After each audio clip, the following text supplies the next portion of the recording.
എന്റെ അമ്മൂമ്മയൊക്കെ എപ്പോഴും പറയും കുട്ടികളെ ഇങ്ങനെ തൊട്ടില് ആട്ടിയിട്ട് വേണോ ഉറക്കാൻ. അപ്പൊ അങ്ങനെ എന്തെങ്കിലും ഉണ്ടോ? ശരിക്കും അങ്ങനെ ചെയ്യാൻ പാടുള്ളൂ അങ്ങനെ?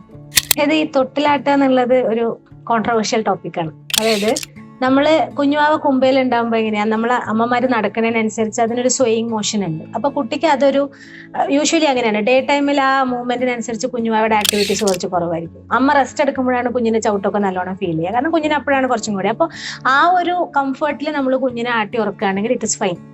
പക്ഷെ എപ്പോഴും കാണാൻ എന്താ വെച്ചാല് തൊട്ടിലേക്ക് എടുത്തിട്ട് അങ്ങോട്ട് ആട്ടി ഉറക്കുക ചെയ്യുക. ആ രീതിയിൽ ചെയ്യരുത്. പിന്നെ ഫീഡ് ചെയ്ത് ഉടനെ കുട്ടീനെ തൊട്ടിലേക്ക് എടുത്ത് ആട്ടുമ്പം പാലൊക്കെ പുറത്തേക്ക് വരാനും, കാരണം അതൊരു എന്താ പറയാ ഒരു വെസ്റ്റിബുലർ ആക്ടിവിറ്റി ഒക്കെ സ്റ്റിമുലേറ്റ് ചെയ്യുന്ന ഒരു കാര്യമാണ്. അപ്പോൾ ഛർദ്ദിക്കാനൊക്കെ സാധ്യതയുണ്ട്. അപ്പോൾ ഒരു മൈൽഡ് ആയിട്ടുള്ള, നമ്മൾ വളരെ ജെന്റിൽ ആയിട്ടുള്ള, നമ്മൾ കയ്യിലെടുത്തിട്ടാണെങ്കിൽ അങ്ങനെയാണല്ലോ ഉറക്കുക. കയ്യിലെടുത്തിട്ടാട്ടി ഉറക്കുന്നതും ഒരു സ്വേയിങ് മോഷൻ ആണ്.